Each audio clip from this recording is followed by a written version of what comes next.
My 40 daughter, 21, has cut me out of her life when she found out I had a baby garbage. The day after I graduated high school, my childhood sweetheart and I were married, and a year later my beautiful daughter Moira was born.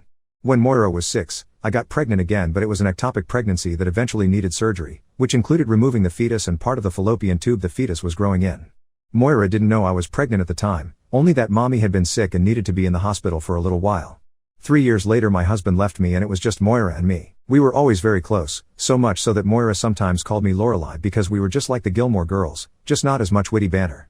This was until she went to a state college about 3 hours away. We would still talk on the phone every day and she would come home for the weekend a few times a month, but I understood that she needed her space as she developed as a functional adult, so I tried to give her as much space as she needed. Sometime early in her sophomore year she joined an evangelical Christian campus group and started dating Dirk, the president of the group. I'm not 100% sure which came first.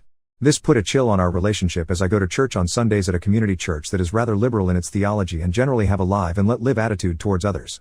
Too many of our calls or visits began to devolve into Moira preaching at me how I was living a sinful life and how I needed to find a man and remarry because being single was bad, and other stuff that I tried to work around to maintain the relationship as best that I could.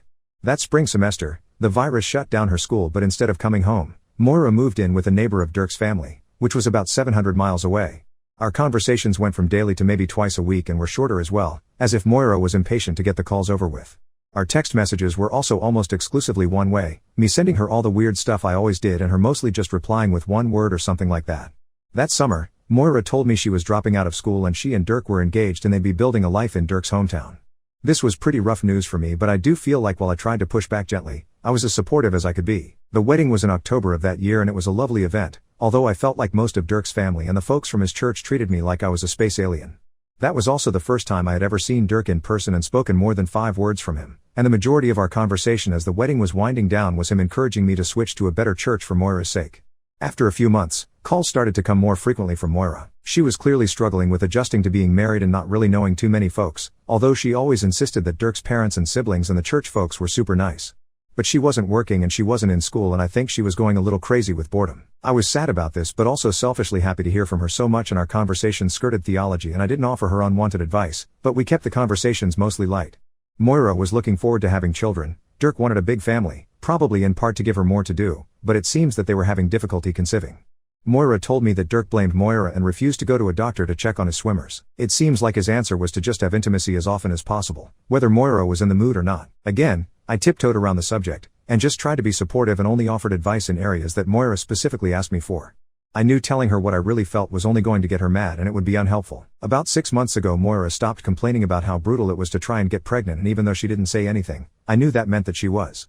I kept it to myself, just happy that she was so happy. But she called me crying right before Thanksgiving that she had miscarried. I asked her if she wanted me to come to her, and for the first time since she got married, she said yes. I was in my car less than an hour later and got there in the morning. Dirk was at work even though Moira was an absolute mess, and I did my best to comfort her. At some point, I told her about my ectopic pregnancy to let her know how awful I knew she felt. We did a lot of hugging and crying together that day. When Dirk came home, he mostly ignored us and seemed more annoyed about the whole thing than supportive. The next morning, after Dirk went to work, Moira asked me about my ectopic pregnancy, especially what had happened to the baby. I explained that they needed to get rid of the baby because it was growing and it could have become life-threatening to me. Moira got extremely angry at me, telling me that her pastor had once mentioned that most fallopian ectopic fetuses will actually migrate to the uterus on their own, and that I was a selfish jerk for not putting my faith in God before a soulless doctor. I was stunned and I regrettably lashed out at her, telling her that her pastor was full of crap and that as much as I wish I hadn't had to have an baby garbage, it was the only reasonable choice and any real Christian would understand that. Moira told me to leave the house right away. I tried to apologize, but she told me her miscarriage and trouble having children was definitely punishment for me unaliving my baby.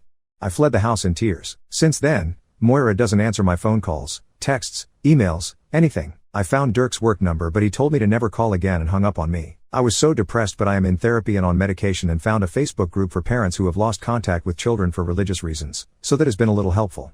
But it's the worst thing I've ever dealt with. Some days I still feel like I don't have a will to live, but just thinking about my daughter gives me strength to go on, hoping that she'll let me back into her life. Whether it's because she comes to understand better what happened or because she needs me, I don't really care. I just miss her so much. Just to be clear, I did stop reaching out after Dirk hung up on me, aside from sending an I love you text every few days.